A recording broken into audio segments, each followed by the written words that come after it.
dessus. C'est là où on gagne réellement de l'argent. On ne gagne pas de l'argent lorsque tout le monde... Les vraies opportunités se saisissent lorsqu'on ne communique pas dessus encore de manière importante. Lorsque le grand public n'a pas encore suffisamment d'informations dessus. C'est là où on gagne réellement de l'argent. On ne gagne pas de l'argent lorsque tout le monde parle d'un business. C'est pour ça que beaucoup de personnes aiment dire l'argent ne fait pas le bruit. Mais on comprend ça mal. On se dit que l'argent ne fait pas le bruit, veut dire que ceux qui ont l'argent ne doivent pas faire le bruit. Non. Elon Musk fait le bruit. Il a beaucoup d'argent. Jeff Bezos fait beaucoup de bruit et il a beaucoup d'argent. Dangote fait beaucoup de bruit et il a beaucoup d'argent. Donc le problème n'est pas celui qui a l'argent.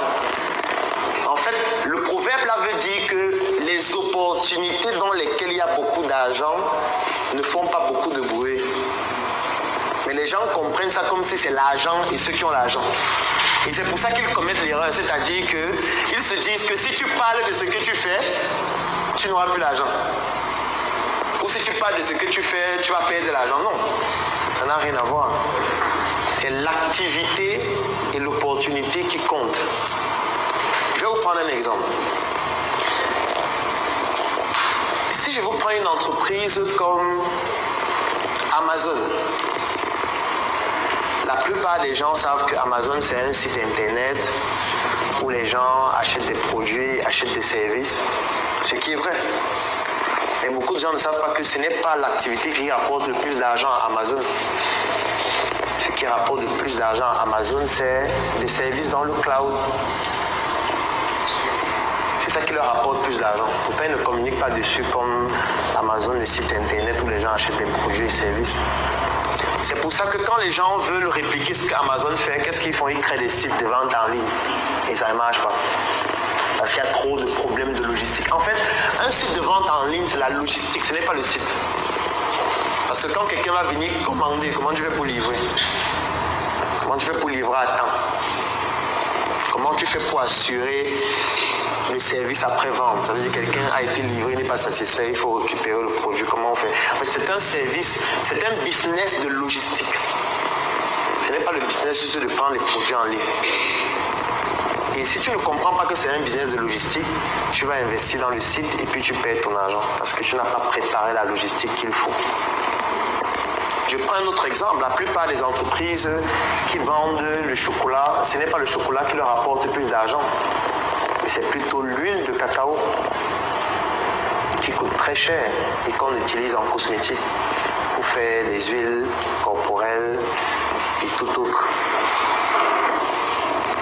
Il y a beaucoup de business comme ça, c'est-à-dire, vous voyez un business, on vous présente un produit à longueur de journée, mais ce n'est pas ce produit qui rapporte de l'argent réellement. Parce qu'on ne veut pas faire le bruit sur le produit qui rapporte beaucoup d'argent. On veut que les gens aient l'impression que c'est un autre. Parce que le produit qui rapporte le plus d'argent ne fait pas de bruit dessus.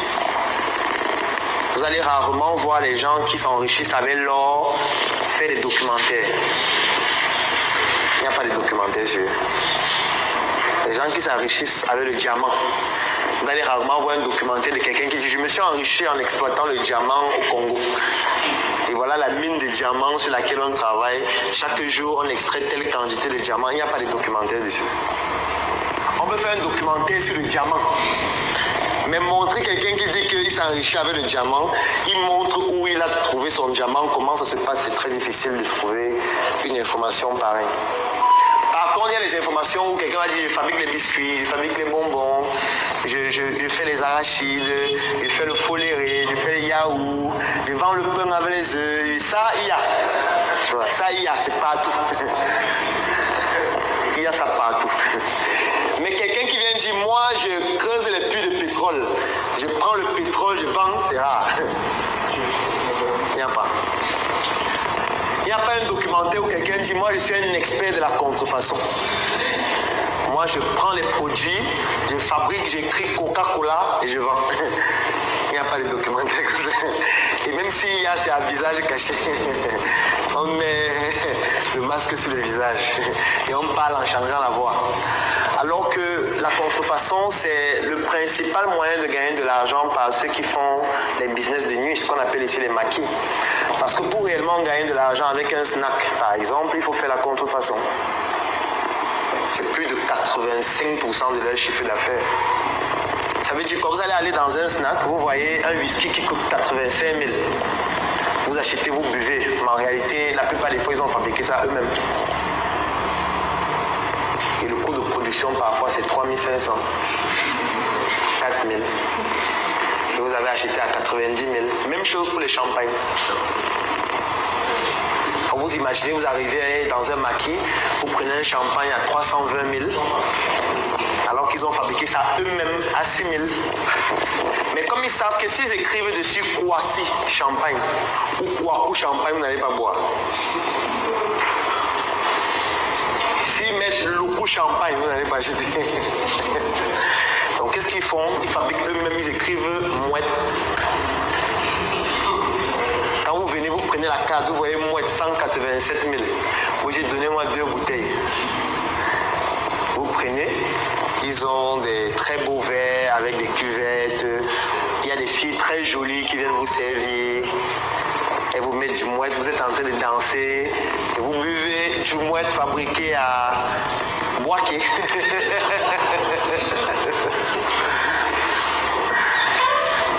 Et c'est comme ça qu'ils gagnent de l'argent.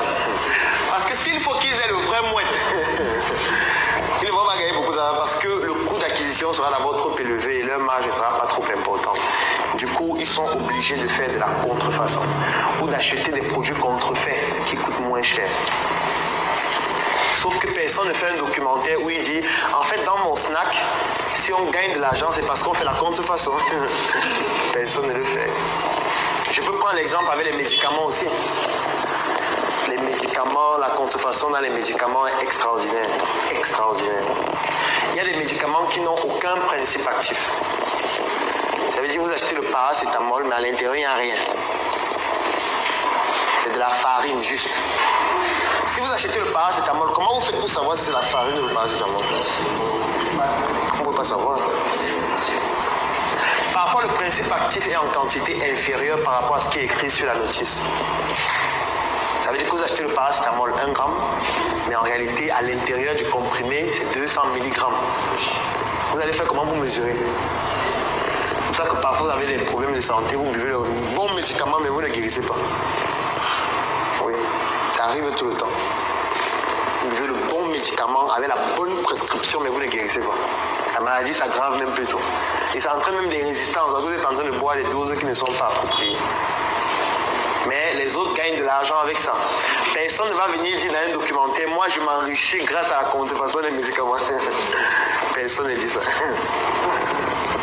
C'est pour ça qu'on dit que l'argent, c'est caché. L'argent ne fait pas le bruit. C'est pour ça qu'on dit ça.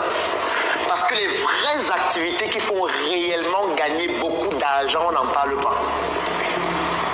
On parle de ce qui ne marche pas. Si vous voyez, on fait déjà les documentaires dans un domaine, ça veut dire que ça ne marche pas. Vous savez dire qu'on veut vous orienter ailleurs. On veut vous pousser à faire ce qui ne marche pas. C'est pour ça que c'est aussi une technique de marketing. C'est pour ça que si vous vendez des produits et des services, vous devez toujours avoir beaucoup de produits et beaucoup de services que vous vendez.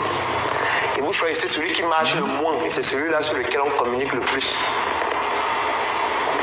Ça va orienter tout le monde à faire ça. Et ils ne sauront pas ce qui marche. Ils ne sauront pas. Parce que si tu as un seul projet et tu communiques dessus tous les jours, qu'est-ce qui se passe? Les gens vont dire que donc ça marche.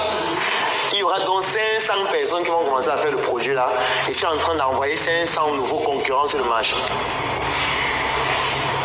Et ça va commencer à marcher de moins en moins. Par contre, si tu as 100 produits sur le marché, ou 50, ou 10, tu choisis les deux les moins performants et tu communiques dessus tout le temps, qu'est-ce qui se passe? Les gens vont se ruer dessus et ils ne vont pas savoir ce qui marche.